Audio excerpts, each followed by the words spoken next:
Tá, então eu vou fazer também. Perfeitamente. Bom dia a todos. Então, estou começando a gravar aqui a nossa aula. Hoje é dia 6 de agosto e a gente então está falando sobre direitos humanos. Então, sobre os direitos humanos, nós iremos fazer um trabalho no Colégio Romano Senhor Bom Jesus. Estamos com a turma 232. Esse trabalho, então, ele consiste na produção textual, na produção de um documento, pode ser uma música, pode ser um desenho, né? Pode ser, enfim, dentro dos padrões que vão ser organizados. É opcional, sim, Ângelo, é opcional, né? Então ninguém está sendo, não está sendo exigido de ninguém que o faça. Por isso que vocês podem ficar tranquilos, né, para fazê-lo ou não fazê-lo. Eu, como não cobro de vocês a entrega de trabalhos regularmente, e principalmente eu cobro de vocês a presença na sala de aula, nos nossos encontros em aula, né? Eu cobro de vocês que vocês participem, eu cobro de vocês que vocês façam as atividades, né? Dos livros, né? Que vocês têm, os capítulos. Então, eu estou aqui convidando, eu quero saber quantos de vocês gostariam de participar dessa produção textual, porque isso é muito importante. Não só uma importância de participar e de ter algum texto publicado já, né? Algum documento publicado e que vai ser publicado, inclusive, em nível estadual, porque isso vai ficar à disposição de todas as escolas, isso fica marcado na vida de vocês, né? Obviamente vai ser lido, relido pelos professores, né? Vai ser um texto que se tiver que voltar para te adequar a alguma coisa, vai voltar para a gente adequar. Enfim, vocês fiquem bem tranquilos e bem livres para participar. Além, então, de terem essa participação, é um assunto que é extremamente importante, né? E a gente fala de um assunto extremamente importante sempre, porque é o ser humano, né? Então, direitos humanos são direitos que a gente tem que estar a todo instante, né, lembrando e lutando pela sua ampliação, né? Porque, infelizmente, nem todos nós da humanidade, da sociedade, nem todos nós temos esses direitos garantidos, né? Então, esses direitos que são básicos, né, estão lá, são 30 artigos dos direitos humanos, né, 30 artigos, né, vocês podem encontrar isso no Google. Ah, que bom, Laura, que ótimo. Vocês podem encontrar isso no Google, mas a gente vai disponibilizar para vocês também os 30 artigos, que são 30 artigos fáceis de ler, e a gente vai centrar em quatro artigos, a nossa produção textual ou a nossa produção de desenho, certo? Então, eu gostaria muito que a turma de vocês participasse desse projeto, né? O quanto mais pessoas participarem, melhor. Repito, vocês podem participar em dupla, podem participar na construção do texto ou de desenho, enfim, em trio, podem participar entre 4 pessoas, porque o interessante é que vocês pensem esse tema, né? Que é um tema extremamente importante, volto a repetir. Então, vou aqui colocar o seguinte: nós temos, nós temos o Rodrigo Zago, né? A Jéssica, é isso, né, Jéssica? Tu vai participar? Sim. Jéssica. Nós temos também a participação da Madu Souza, da Laura, né, Laura?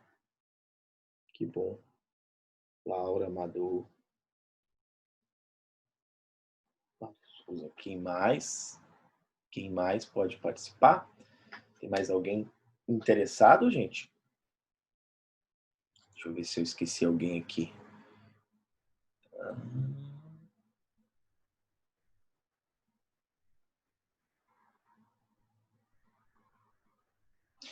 Outros, o Ângelo, tu pergunta aqui, né, Ângelo, se esse trabalho, um trabalho para 3 matérias sobre direitos humanos, na verdade são várias disciplinas que vão se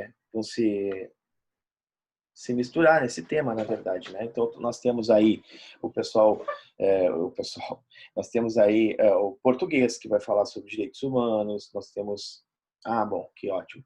Então, como é um assunto muito abrangente, né, várias disciplinas vão falar, e os professores estão sempre à disposição de vocês também para responder, né, alguma dúvida, fazer alguma indicação de filme ou de texto, né, que a gente possa encaminhar para vocês, para que vocês tenham ideias. O ideal, e aí eu falei para vocês na aula passada, Bruna Guimarães, que ótimo, Bruna.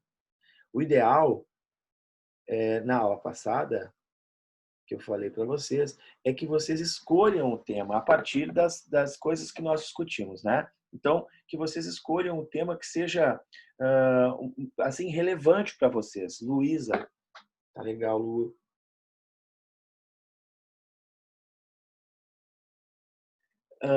Que seja relevante para vocês. Então, e também que não seja um tema muito longe de ti, né? Então, a gente não tem a pretensão de salvar o povo da Líbia, né? De tentar... A nossa pretensão é de salvar as coisas que acontecem na nossa volta, né? As coisas que acontecem na nossa rua, na nossa sociedade.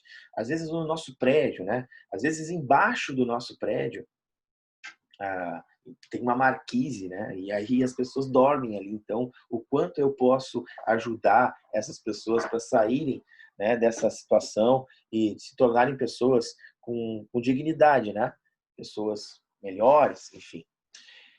Então, hoje nós vamos falar, e aí vamos para a aula. Se tiver mais algum interessado, por favor, me escreva ou ainda fale comigo, porque agora a gente vai dividir a nossa tela e a gente vai começar com um videozinho produzido por uma moça, né, sobre o movimento negro, sobre o racismo, certo? Então, eu gostaria que vocês prestassem atenção no vídeo, para que a gente possa, então, fazer a nossa... Deixa eu aqui... Que a gente possa... Aqui. Certo. Deixa eu interromper aqui. Vamos de novo.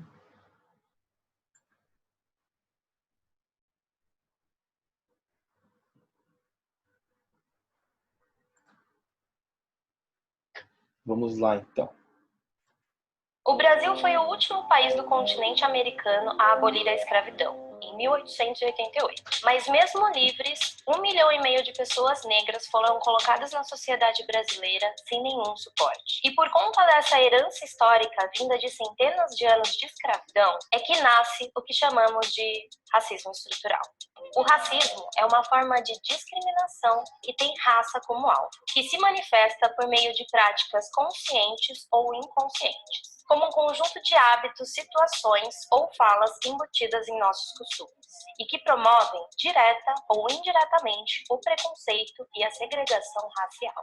Não dá para saber exatamente quando o racismo começou, mas essas ideias se espalharam entre os séculos XVI e XVII por conta da colonização do continente americano. Os europeus consideravam, em sua visão eurocêntrica, que os povos de origem europeia seriam mais inteligentes e mais capazes de prosperar, enquanto os negros e indígenas eram considerados animais. Até 1888, os negros eram escravizados, e com a abolição, e sem ter para onde ir, começou o estigma de que negros são preguiçosos e não gostam de trabalhar.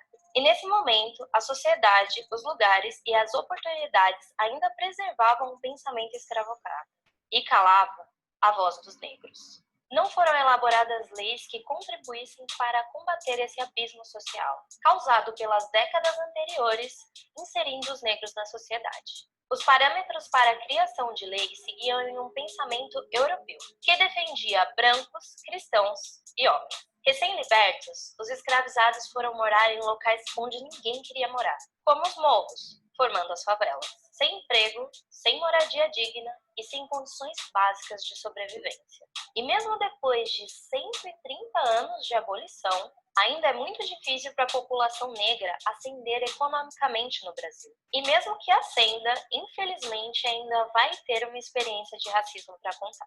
Estudos sobre a desigualdade racial mostram que existe um pensamento enraizado de medo do branco ser comparado ao negro, de ter as mesmas profissões que os negros, de frequentarem os mesmos lugares. O preconceito está na estrutura que formou esse pensamento.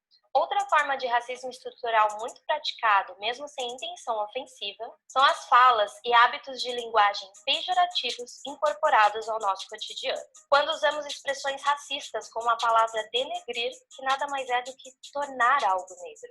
Ou quando utilizamos nomenclaturas para negros ou pretos, como as palavras mulato e pessoa de cor. Desde sempre, em todas as pesquisas sociais e demográficas, os autodeclarados pretos ou pardos são maioria nos índices de analfabetismo, de desemprego e têm a menor renda mensal. As estatísticas de cor ou raça produzidas pelo IBGE mostram que, em média, brancos têm maiores salários, sofrem menos com desemprego, são a maioria entre os que frequentam o ensino superior. Isso poderia ser resolvido com a adoção de políticas públicas, que visam reparar aqueles que foram sistematicamente marginalizados e excluídos da sociedade durante tanto tempo, como foi o caso da criação das cotas raciais, que abriram espaço para que a comunidade negra conseguisse ingressar nas universidades. Mas a sociedade brasileira, como um todo, já naturalizou a nossa ausência. Quantas pessoas questionam a falta de negros no legislativo ou no judiciário? Ou porque a maioria dos formandos de curso de medicina não são negros, mesmo num país de maioria negra? Ou onde estão os altos executivos negros? Isso cai sobre a própria comunidade negra. A gente acaba achando que esses lugares não nos pertencem. De acordo com o Infopem, que colhe informações estatísticas do sistema penitenciário brasileiro desenvolvido pelo Ministério da Justiça.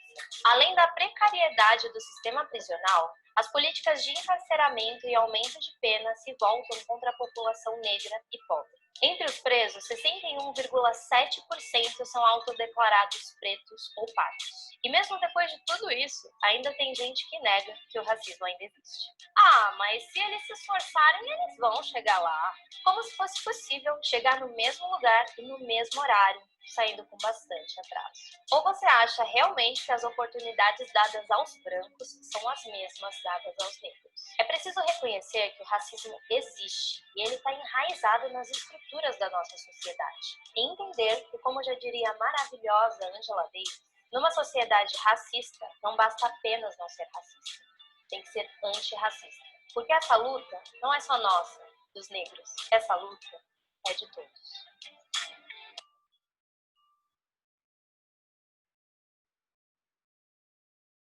Então, esse videozinho dessa ONG aí, né, Quebrando o Tabu, é um vídeo ilustrativo e ele vai lançar para a gente uma série de informações importantes, uma série de dados, né, que são importantes para a gente entender o racismo no Brasil, né, o racismo que a gente vai discutir hoje, que é o racismo estrutural, né?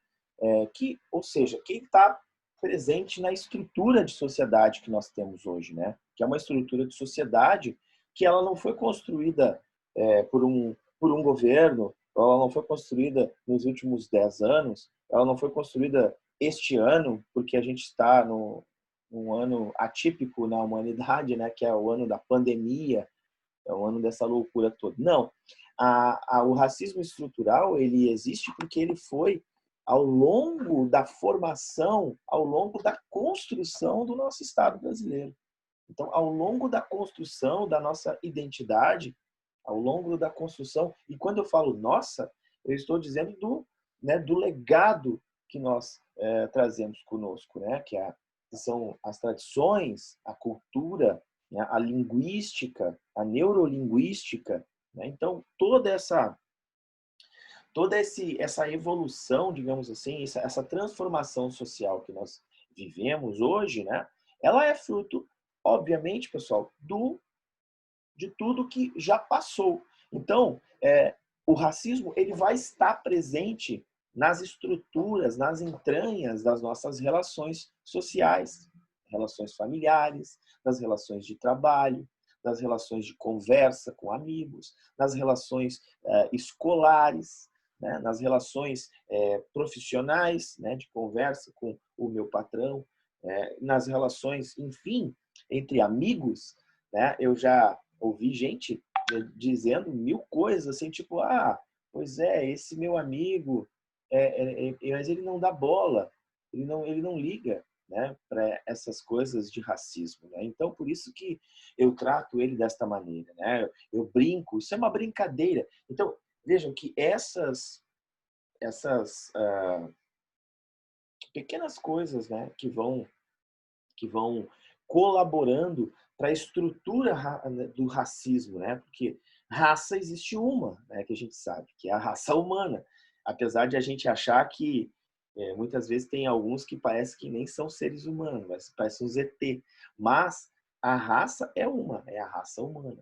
Depois o que vai variar, obviamente, são as etnias, né? São as cores.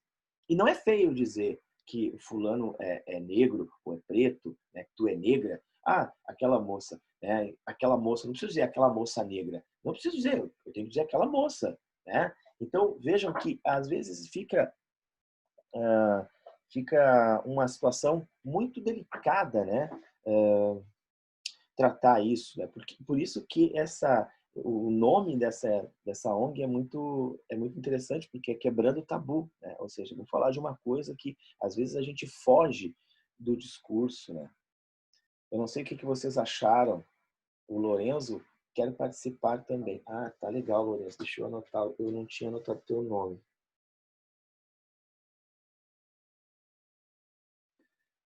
Hein, pessoal? O que vocês acharam do vídeo? O que vocês gostariam de comentar a respeito do que viram aí? Eu já tinha visto esse vídeo bem antes, né? Uhum, E eu acho que dá para complementar, né? sim, E tem alguns termos que a gente utiliza, tipo, diariamente, que a gente nem percebe. E claro que ofende uma pessoa na comunidade, né? Claro, no envio da coisa, tipo, mulato, criado mudo, essas coisas.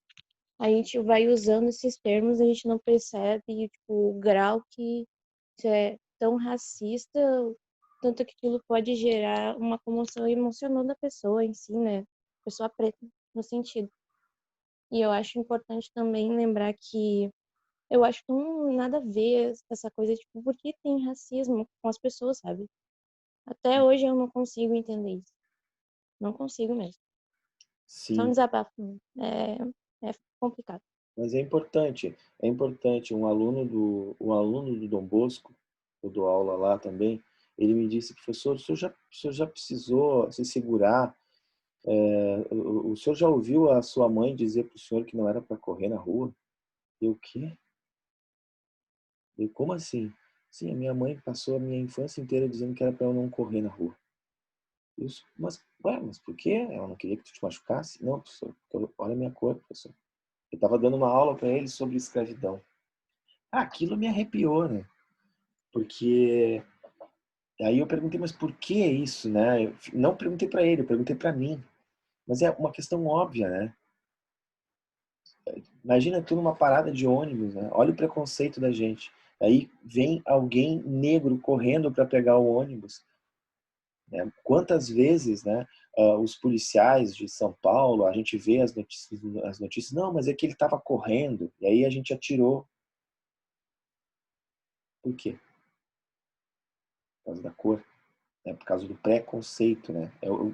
Literalmente é isso, é o pré-conceito. Eles buscam conceitualizar antes, né? De saber o que realmente está acontecendo. Então, isso é muito triste. E talvez aí... E todos nós somos racistas. Todos nós somos racistas. Não adianta a gente... O racismo existe, né? Então, não adianta a gente achar que não, eu não sou racista. E por isso, então, eu não vou discutir isso. A gente já pode até não querer discutir, não tem problema. Mas quem inventou o racismo não foi o negro. Isso é uma coisa que a gente tem que entender. Quem inventou o racismo foram os brancos. Então agora a gente tem que tratar de desinventar. Então nós brancos, eu falo enquanto branco, né, que sou, nós temos que tomar uma atitude para desconstruir isso, né? Eu não posso me furtar, dizer não, eu não quero me envolver nisso, porque afinal de contas isso, eu não sou racista. Não, eu tenho que combater, eu tenho que ser antirracista. As atitudes dos outros que estão comigo, né, que vivem comigo, né, elas devem ser questionadas, sim. É a mesma questão, e aí guardando as proporções, porque tem a ver com direitos humanos, um dito popular que diz assim, ó, em briga de marido e mulher, como é que é o resto mesmo? Não se mete a colher. Não se mete a colher. Se mete. Se mete. Porque se a gente não meter a colher na briga de marido e mulher, o que a gente tem visto é que vários namorados, vários maridos acabam matando as suas mulheres por conta de uma atitude machista. Isso não é um dado ficcional. Isso é realidade. Isso está acontecendo agora. E como aumentou, né? Aumentou porque a galera fica em casa, daí fica se esbarrando em casa, né? As casas brasileiras são que nem as casas americanas, né? Extremamente grandes, assim, daqueles filmes que a gente vê em Hollywood. Não, são casas pequenas, velho. Imagina toda uma pandemia dentro de casa, eu e a Letícia, o tempo inteiro, velho. O tempo inteiro eu tenho que lavar a louça. O tempo inteiro eu tenho que ouvir que eu não posso deixar o tênis ali. E aí, de repente, pô, eu te vejo olhando lá na rua para alguém, eu vou te encher de porrada, porque que tá. Entenderam como é que é o machismo? E isso acontece também. Como é que a gente não vai meter a colher? É óbvio que a gente vai meter. A gente vai ver uma injustiça acontecer e não vai se meter. Então essa é uma questão que a gente traz hoje aqui para o debate, tá? Eu queria... Posso, Oi. complementando ali a fala da Jéssica, eu acho que as pessoas aqui no Brasil, elas tentam disfarçar que não tem racismo usando eufemismos para não falar sobre o negro e não inserir o negro na fala. Então elas tentam tentam dizer que elas não são racistas, mas elas demonizam tudo que é da cultura negra e usam outras palavras para não se referir a isso como se fosse uma coisa ruim. Perfeito. Porque no Brasil a gente tenta fingir que não é, mesmo sabendo de toda a estrutura de escravidão que a gente teve aqui. Perfeitamente. Então, só um comentário. Não, tu tem completa razão. Existe uma questão, inclusive discutida pela academia, né? Tem uma produção, uma obra que fala das 3 raças, né? Então, que nós somos um povo miscigenado, que aqui no Brasil, então, não existe problema com escravidão, que é isso. A gente teve, inclusive, gente que defendeu esse governo, defende isso, de não falar em povo indígena ou povo negro, porque nós somos um povo só. Então, nós não somos um povo só. Nós temos diferenças sociais. As diferenças são vistas a olho nu. O próprio vídeo, né, trata isso, né? Nós não encontramos negros em qualquer lugar, né, em qualquer meio de trabalho, desenvolvimento social. Nós encontramos em muitos lugares, sim, e lugares que estão há séculos e não discutimos isso, né? Agora, nós questionamos quando nós encontramos, né, algum negro em lugares, digamos, em postos importantes, né? Nós nos surpreendemos. Eu digo nós, não eu e vocês, né, mas nós, sociedade, tá? Quando eu estou falando de nós. Então, realmente, Laura, essa coisa da contemporaneização, né? Eu vou contemporizar, eu vou dizer, não, isso não acontece, isso não existe. E no livro da Djamila, e eu peço licença a vocês aqui, vou colocar aqui, no livro da Djamila, que eu trouxe aqui, o Pequeno Dicionário Antirracista, é um livro que, bom, ela é uma filósofa, feminista, negra, escritora, acadêmica brasileira, pesquisadora, mestre, em filosofia política. E foi muito difícil para essa guria, né, para essa mulher, conseguir espaço na mídia. E ela conseguiu, né, porque o seu livro foi lançado há pouco tempo e deu a casualidade de ocorrer tudo isso que aconteceu com o Floyd lá nos Estados Unidos. Então esse movimento, né, Vidas Negras Importam, contribuiu muito para que ela aparecesse em mídias como, por exemplo, a televisão, né? Tanto em canais fechados quanto em TV aberta. Então, as ideias expostas no livro têm em comum aí, eu coloquei, a preocupação em pôr ações concretas para estimular o autoconhecimento das pessoas em relação a práticas antirracistas. Por quê? Porque ela acredita que não basta a gente não ser racista, a gente tem que contribuir para terminar com o racismo, né? Então, o que ela coloca é que cada um de nós está fazendo uma atividade para combater o racismo. O que cada um de nós está fazendo para combater o racismo que existe, né? Então, talvez esse seja o grande motivador. É um livro muito gostoso de ler, um livro rápido de ler, né? E barato também, porque é um livro pequeno, é um pocket. Então, no capítulo que ela coloca Enxerga a Negritude, ela escreve o seguinte: é importante ter em mente que para pensar soluções para uma realidade, devemos tirá-la da invisibilidade. Portanto, frases como eu não vejo cor não ajudam. O problema não é a cor, mas o uso como justificativa para segregar e oprimir. Vejam cores, somos diversos e não há nada de errado nisso. Se vivemos relações raciais, é preciso falar sobre negritude e também sobre branquitude. Então, esse dado é muito interessante porque aí no Bom Jesus, por exemplo, eu tive uma aluna que falou, por exemplo, em aula sobre uma situação que realmente chocou todo mundo, quando ela disse que ela era filha de mãe branca, de mãe branca e pai negro. E aí ela falou sobre as angústias dela em sala de aula, né? E isso deixou todos os colegas assim impressionados, porque ela se abriu, né, para falar dessas angústias sobre o cabelo, né, das angústias sobre o jeito dela. E isso foi, acho que foi colega de vocês, não sei se ela foi colega de vocês, enfim.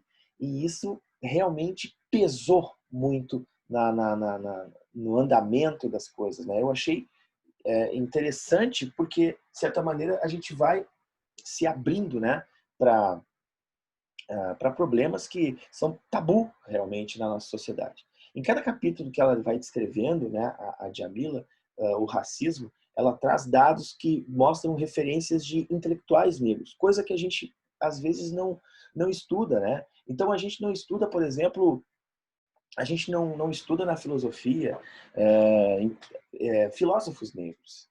A gente vê pouco historiadores, indicação de historiadores negros, né, que contribuíram para a história africana. A gente vê pouco... Professor, não existe uma representatividade dentro do complexo científico também? Isso. Até existe, só que não aparece, né? Muito pouco, muito pouco. Muito pouco. Quer ver uma coisa? A gente teve... eu vi um videozinho, coisa mais amada do mundo, de uma criança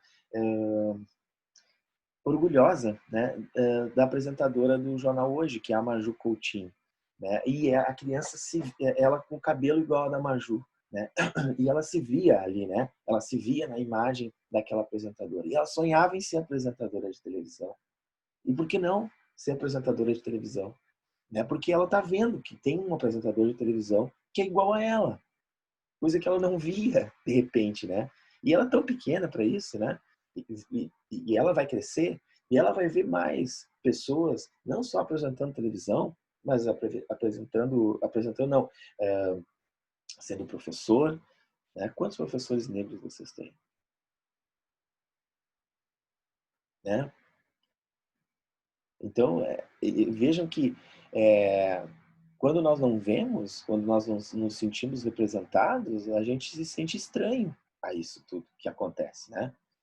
Enfim, eu trouxe aqui elementos, né, problemas, muitos problemas, para que a gente possa discutir. Nosso assunto hoje foi o direito à liberdade, que é uma coisa muito cara, né?